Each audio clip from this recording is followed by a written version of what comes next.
20 years క్రితం ఒక కొడుకు తన తల్లికి ఇచ్చిన మాట, మళ్ళీ 20 ఏళ్ళ తర్వాత ఒక కొడుకు తన తండ్రికి ఇచ్చిన మాట. ఇవి మాత్రమే కాదు, లైఫ్ అందరికీ ఒకేలా ఉండదు. దాన్ని రోహిత్ శర్మ పుల్ షాట్ లాగా, ధోని హెలికాప్టర్ షాట్ లాగా, విరాట్ కోహ్లీ కవర్ డ్రైవ్ లాగా మనకి మనమే దిద్దుకోవాలి. Do what it takes. ఈ గ్లోబ్లో మేముండేది continent Asia, country India, state Andhra Pradesh, ఊరు పేరు విశాఖపట్నం.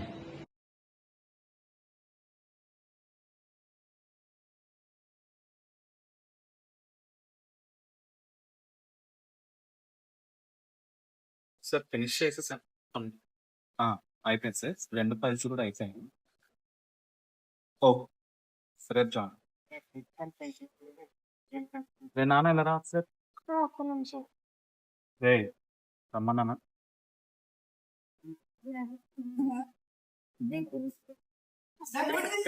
ఇక్కడికి వెళ్ళిపోతున్నాం. ఏం చేస్తున్నావు? మార్నింగ్ అంతా ఏం చేస్తూ వస్తున్నావు? మార్నింగ్ నుంచి అదే పనిలో ఉన్నావు. ఒక అంబిషన్ లేదు, ఒక గోల్ లేదు, ఏం చేస్తున్నావో తెలియదు, నేను ఏం చేస్తున్నావో తెలియదు. సరే, ఇప్పుడు నేను నీకు ఒక విషయం చెప్పబోతున్నాను.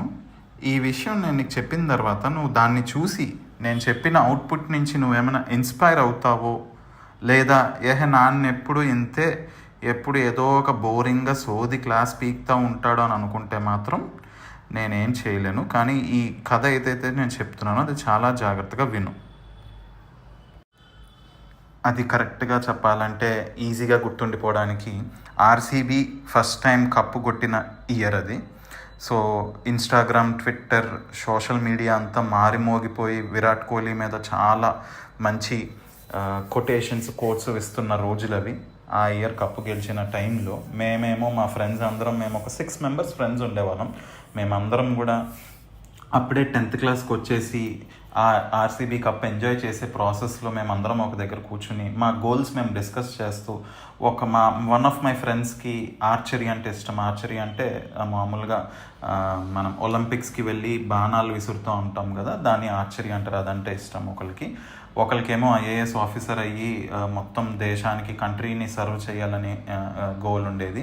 నాకేమో యాంకరింగ్ చేసి మంచి కమీడియన్గా ఉండాలని నా కోరిక. అలాగే ఇంకొక అబ్బాయి ఏమో మామూలుగా మిలిటరీ వెళ్ళి దేశాన్ని సేవ చేద్దామని, ఇంకొక అబ్బాయి ఏమో కొంచెం ఇంట్లోని వాళ్ళ నాన్న బిజినెస్ టేక్ ఓవర్ చేసుకొని చూసుకుందామని కోరిక.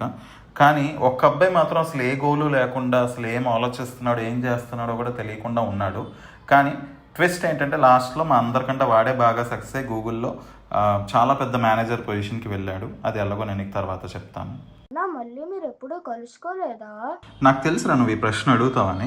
మేము లాస్ట్గా కలుసుకున్నది మా ఫేర్వెల్ డే రోజే. అది 9th February 2026కి. సో ఆ రోజు ఏమైందంటే బేసిక్గా మేము జస్ట్ మా ఫేర్వెల్ పార్టీలో అందరం గ్యాదర్ అయ్యి శుభ్రంగా ఎంజాయ్ చేసుకుంటూ మా ఫ్రెండ్షిప్ని అలాగా మేము ఇంకా ముందుకు కొనసాగించాలని అనుకున్నాము. బట్ ఆ తర్వాత నేను బీటెక్లో కానీ లేదంటే ఇంటర్మీడియట్లో కానీ నాకు ఎక్కడ కూడా మన ఫ్రెండ్స్ని కలుసుకునే అవకాశం నాకు రాలేదు. సో అదే నేను లాస్ట్గా కలుస్తాను అని నేను అసలు ఎక్స్పెక్టే చేయలేదు.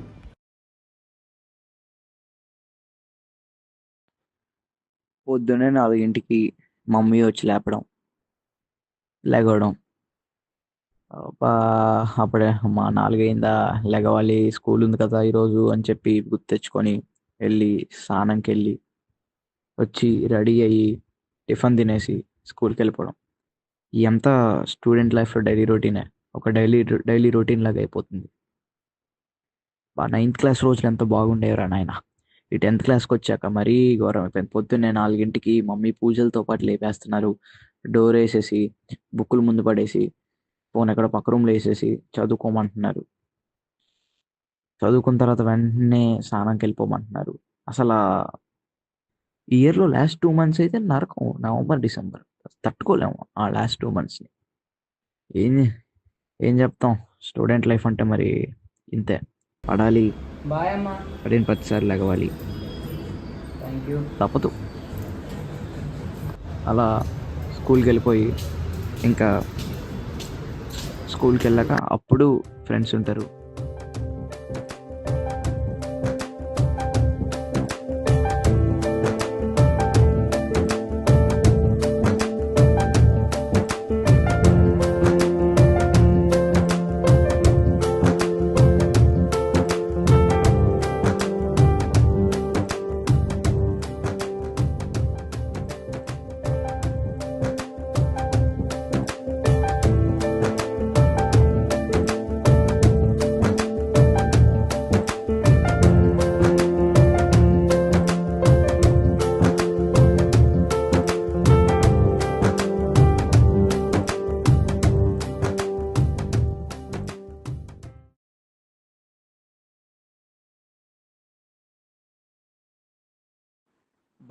భయపడుతూ సగం సగం ప్రిపేర్ అయ్యి వెళ్ళి ఎగ్జామ్ రాసి ఇంకా అమ్మయ్య ఎగ్జామ్స్ అయిపోయినరా బాబు అనుకొని ఫ్రెండ్స్తో చక్కగా హ్యాంగ్ అవుట్, స్నీక్ అవుట్లు, మంచిగా బీచ్కి వెళ్ళి ఎంజాయ్ చేస్తూ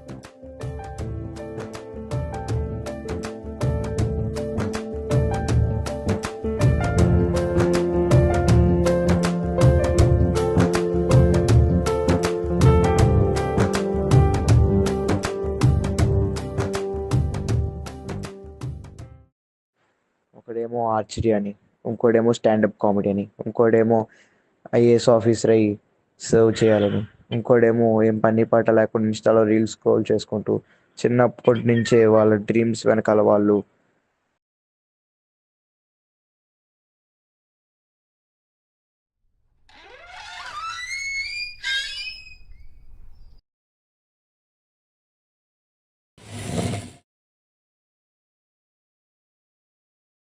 ఏంట్రా అభి, ఇవి మార్క్స్? ప్రీ బోర్డ్స్ లోనే ఫెయిల్ మార్క్స్ వస్తే బోర్డ్స్ ఎలా రాస్తావురా?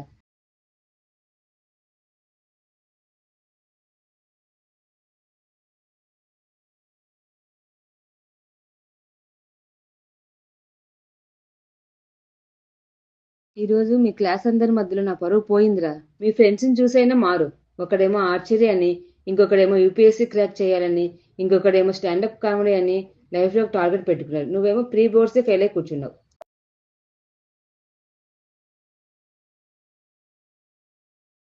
అభి అభి ఏం చేస్తున్నావు లోపల?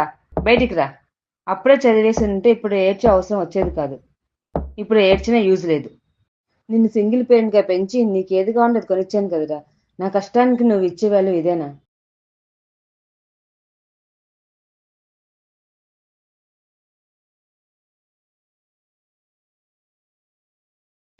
స్టూడెంట్ లైఫ్ అంటే ఇంతేలే,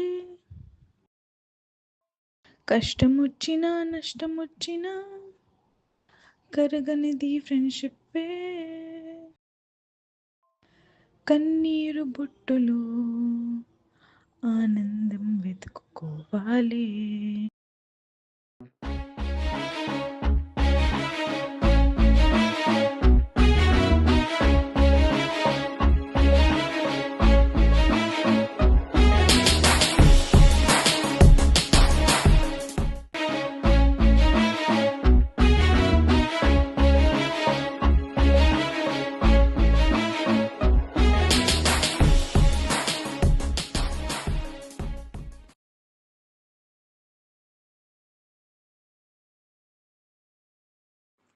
అందరూ పాస్ అయిపోయారు, కానీ వీడికి మటుకి 93% వచ్చింది.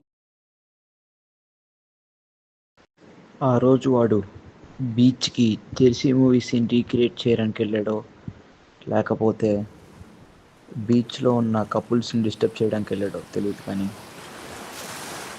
ఆ రోజు వాడేంటో అక్కడ వాడు తెలుసుకున్నాడు. అక్కడి నుంచి వాడు ఆపలేదు. వాడి చివరి మెట్టు, వాడి విజయం వరకు వాడు అలా వెతుక్కుంటూ వెళ్ళి ఒక పెద్ద గోడనే నిర్మించేశాడు.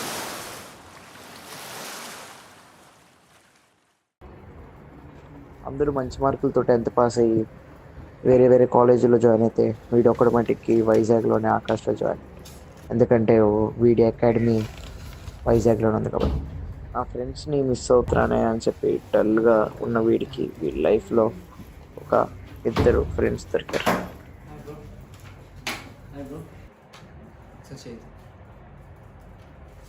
Hi bro. హలో. ఏంటి బ్రో అలా చూసుకుంటే వెళ్ళిపోయావు? చూసుకోవాలి కదా. Hi bro, myself Nikhilesh bro.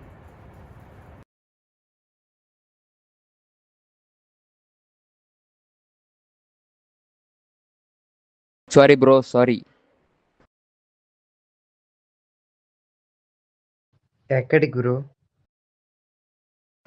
చూసుకోలేదు బ్రో.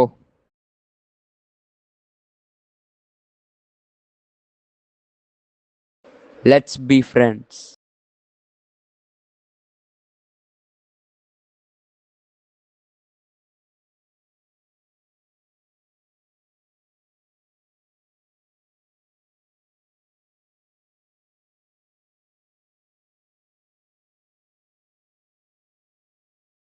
కూడా అవగొట్టుకొని బీటెక్ మంచి కాలేజెస్లో జాయిన్ అయ్యారు.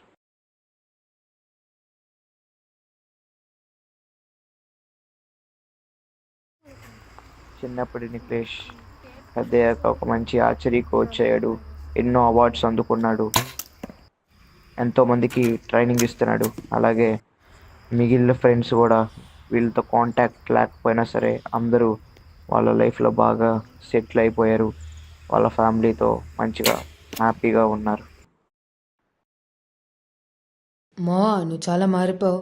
అసలు 2 ప్రీ బోర్డ్స్లో ఫెయిల్ అయిపోయిన నువ్వు ఫైనల్ బోర్డ్లో 93% రావడం అనేది నియర్లీ ఇంపాసిబుల్. అసలు నీ సక్సెస్కి కారణం ఏంటి మావా? అది పెద్ద స్టోరీ మామ. ఇప్పుడు చెప్పాలంటే సరే చెప్తా విను.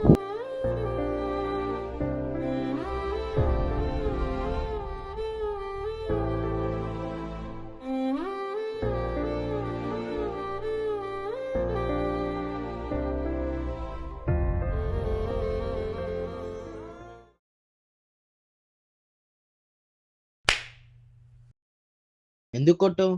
నీకు నాకు సంబంధం ఏంటి? పోతే పోని, ముష్లో ప్రాణం.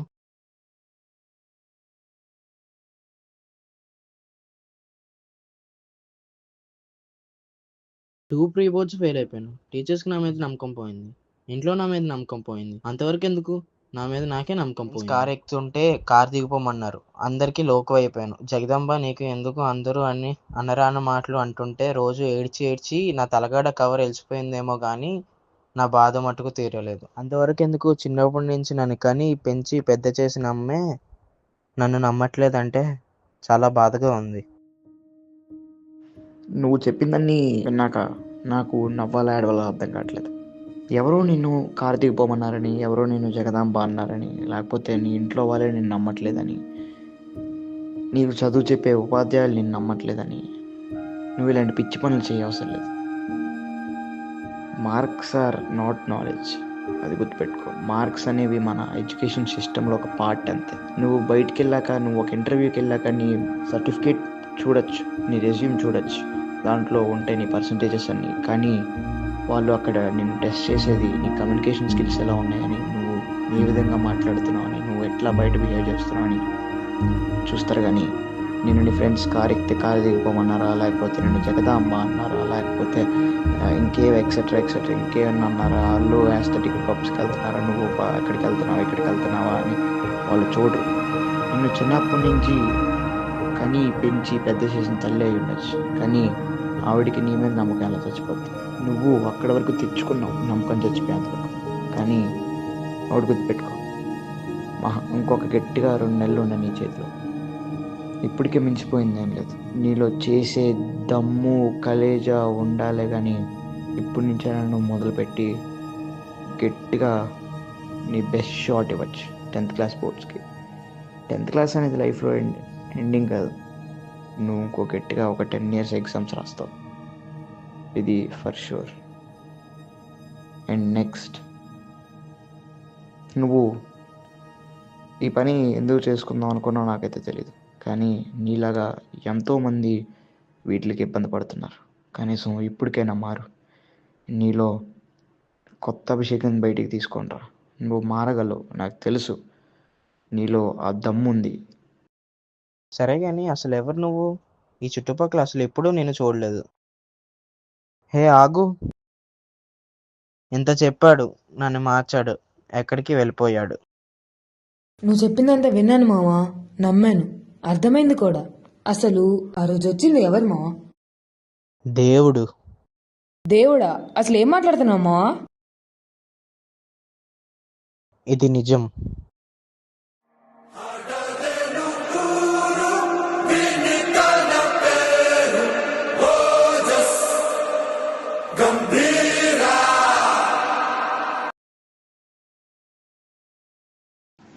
The most notorious gang, hysteria లడ్కా, ఫుట్బాల్ పిచ్చోళ్ళు, హార్ట్లో హోల్. దయచేసి గ్యాంగ్కి దూరంగా ఉండండి. వీటిలన్నిటికీ సమాధానం May 7th, 2026.